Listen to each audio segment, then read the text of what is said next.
The Boy and the Three Questions. Once, in a quaint little village surrounded by emerald hills and whispering forests, there lived a curious boy named Arif.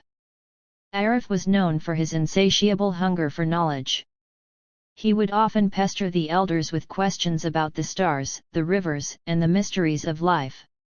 One day, he overheard a traveling sage speaking to the villagers. "The one who answers the three questions of life," the sage declared, "will find true happiness and wisdom." Arif's ears perked up. He rushed to the sage and asked, "What are these three questions?"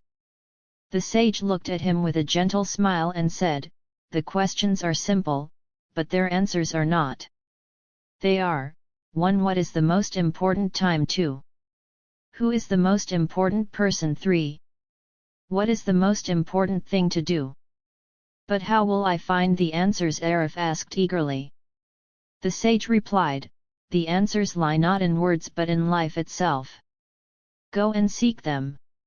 Determined to unravel the mystery, Arif set out on a journey across the land. The first encounter: a farmer in need. Arif's journey led him to a field where an old farmer struggled to pull his cart out of the mud. Without hesitation, Arif put down his bag and helped the man. It took hours, but together they managed to free the cart. The farmer, wiping his brow, said, "Thank you, boy. You came at just the right time." As Arif walked away, the words lingered in his mind. He began to wonder if the most important time was now, this very moment. The second encounter: a lonely woman. As night fell, Arif reached a small hut where a woman sat crying by the fire. She had lost her only son and was overcome with grief.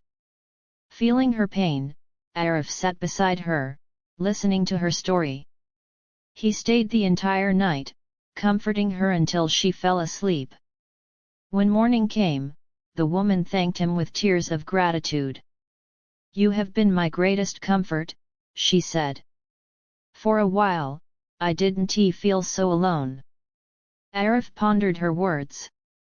Perhaps the most important person was the one you were with at any given moment. The third encounter: a forest fire. Days later, while walking through a dense forest, Arif saw flames in the distance. A wildfire had broken out, and animals were fleeing in panic. Amidst the chaos, Arif noticed a small bird trying to carry drops of water in its beak to douse the fire. "You can't stop the fire alone," Arif shouted. The bird replied, "But I must do what I can." Inspired, Arif joined the bird, helping to guide frightened animals to safety. Though they couldn't extinguish the fire, they saved many lives. Reflecting on this, Arif realized that the most important thing to do was to help others in need. Returning home. After weeks of travel, Arif returned to his village and sought out the sage. "Have you found the answers?" the sage asked. Arif nodded. "The most important time is now, because it's the only moment we have control over. The most important person is the one you're with, because they need your attention and care.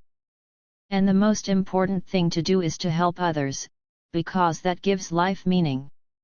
The sage beamed with pride. "You are wise beyond your years, Arif.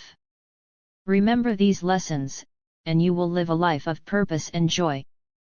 From that day on, Arif lived by the answers he had discovered. He became a beacon of kindness and wisdom, teaching others the importance of living in the present, valuing those around them, and always extending a helping hand. The boy who once sought answers had become a guide, reminding everyone that the simplest truths often hold the greatest wisdom.